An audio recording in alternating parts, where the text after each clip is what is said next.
तो target with PS Parihar channel में आपका स्वागत है। मेरे साथ में है एग्जामपुर के विवेक सर।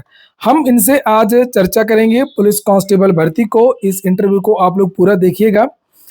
पुलिस कांस्टेबल भर्ती की बात करेंगे, कितने छात्रों का चयन हुआ है और वेटिंग लिस्ट का क्या मामला है, वेटिंग लिस्ट जारी होनी चाहिए या नहीं जारी होनी चाहिए।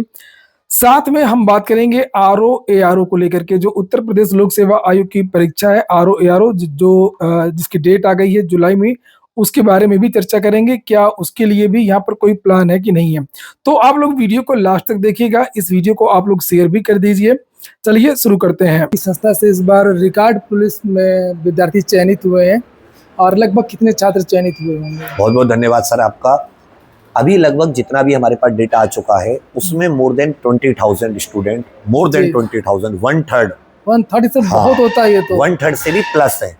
मतलब मुझे लगता है कि इस बार जो सम्मान समारोह होगा, हम पहला ही सम्मान समारोह करेंगे पूरे उसमें, और आप देखेंगे स्टेडियम भर के करेंगे। जी जी, मतलब अच्छा खासा सिलेक्शन होगा। जी जी, बहुत अच्छा। और इसके बाद में अब एक कल लोक सेवा आयोग ने एक एग्जाम डेट घोषित की है आरओ एआरओ की। तो प्रयागराज में बहुत ज़्यादा छात्र रहते हैं आरओ एआरओ के, और काफ़ी पुरानी भर्ती भी हो गई। पेपर लीक हुआ जब पुलिस कांस्टेबल का हुआ तो उसी समय इसका भी लीक हुआ था।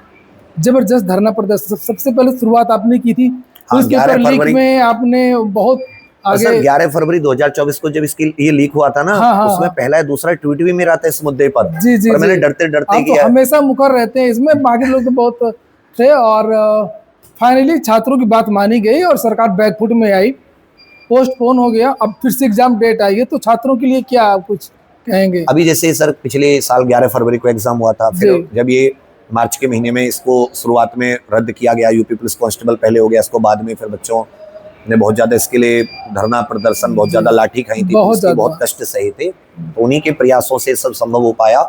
तो फिर इसमें 6 महीने के अंदर मुख्यमंत्री जी ने बोला था, बट 6 महीने से होते होते फिर ये हो गया कि कई शिफ्ट में वाला बात आ गई थी, फिर ये आंदोलन हुआ। तब जाके सबसे अच्छा है कि एक ही शिफ्ट और वो सारी चीजें, नॉर्मलाइजेशन की टेंशन खत्म हो गई।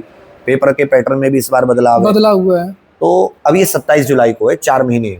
तो क्योंकि बच्चे बहुत जगह पढ़ चुके हैं, बहुत नोट्स ले चुके हैं, बहुत, तो फिर भी अगर कॉन्फिडेंस नहीं आ रहा वो वाला, क्योंकि अब की बार पेपर का पैटर्न सब बदल रहा है। पीसीएस बहुत अच्छा लेवल, अब वो पीसीएस का ही नहीं बदल रहा है, जितने भी इस बीच में एग्जाम चल रहे हैं, चाहे वो पेट का आप देख लीजिए कितना टफ आया, तो पिछला वाला पेट, चाहे पीसीएस का देख लीजिए, बहुत विद्यार्थी कंफ्यूज है। और अब ये एग्जाम भी आगे मैं छात्रों को बता दूं कि अब केवल प्रैक्टिस से काम नहीं चलेगा।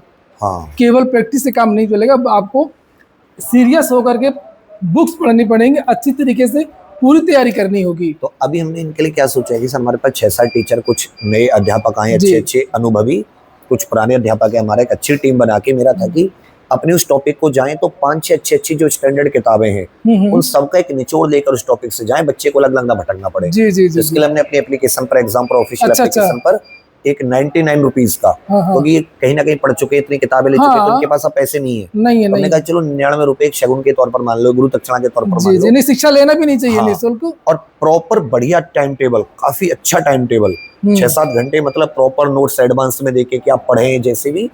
तो मेरा ये है कि एक अधिकारी बैच का मैंने सोचा है 4 महीने का। अच्छा। और उससे मुझे उम्मीद है कि इनके लिए बहुत फायदेमंद होगा वो। जी। आरओ में हिंदी का खास रोल रहता है। 60 नंबर के 60 नंबर के आते हैं, पूरे बन भी जाते हैं। हाँ जी, अगर विद्यार्थी ने थोड़ा सा भी मेहनत कर लिया तो 58-60 आ भी जाते हैं।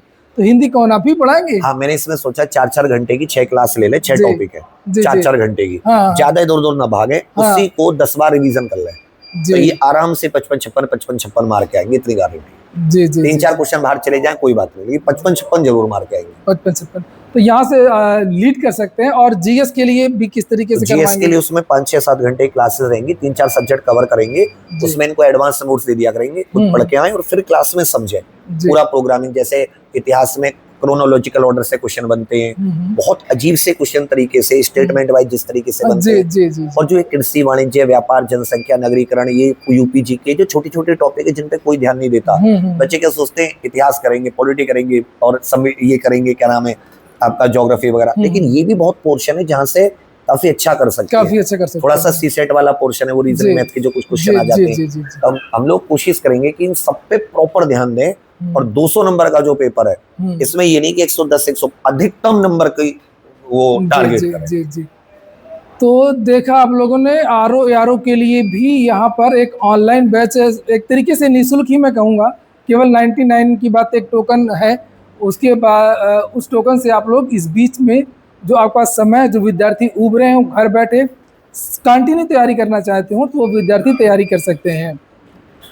इसमें एक छोटा सा है हाँ। सर कि जो बच्चे यहाँ प्रयागराज में, हाँ, तो अगर उनमें कहेंगे ना कि सर हमें नहीं समझ में आ रहा है, क्या हमें सामने से गाइडेंस करा दो, अगर वो रिक्वेस्ट करते हैं कि हाँ, तो मैं कोई एक निःशुल्क कुछ नहीं लूंगा कि मैं उनसे कोई पैसे की कुछ ऐसी चाहत है, मैं कोई अच्छा हॉल देखूंगा जैसा भी सही उसमें पड़ जाएगा। हाँ, हाँ, तो मैं उनको वो गाइडेंस भी दूं, क्योंकि मेरे पास तो फैकल्टी फ्री है पूरे दिन जी, क्लास जी, लेने जी, के बाद में उनकी जी। गाइडेंस कर दे। कोई मेंस के लिए गाइडेंस चाह रहा है, कोई जी, निबंध के लिए चाह रहा है, क्योंकि जी। आरओ में आगे निबंध और ये निबंध, सब भी है, हाँ, लिखना भी है, जी।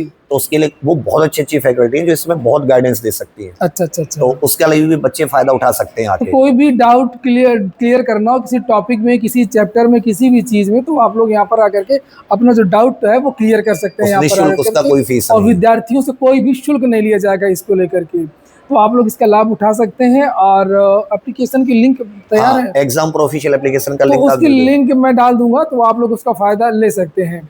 और आगे क्या है विवेक जी यहाँ पर?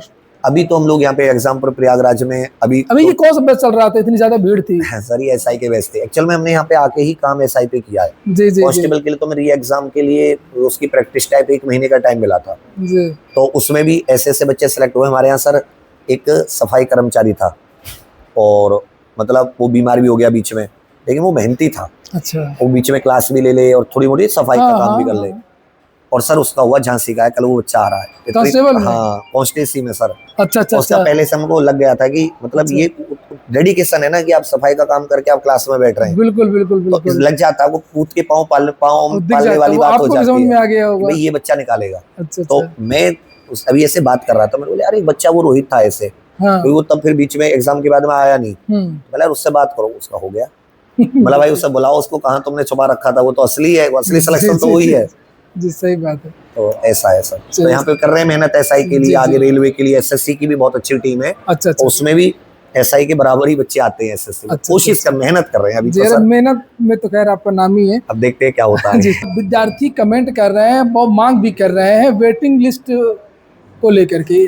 सर यूपी पुलिस कांस्टेबल जो 60,244 भर्ती है, इसमें हम कह रहे हैं चलो आप वेटिंग लिस्ट भी मत दो, आप नियमावली का पालन करो।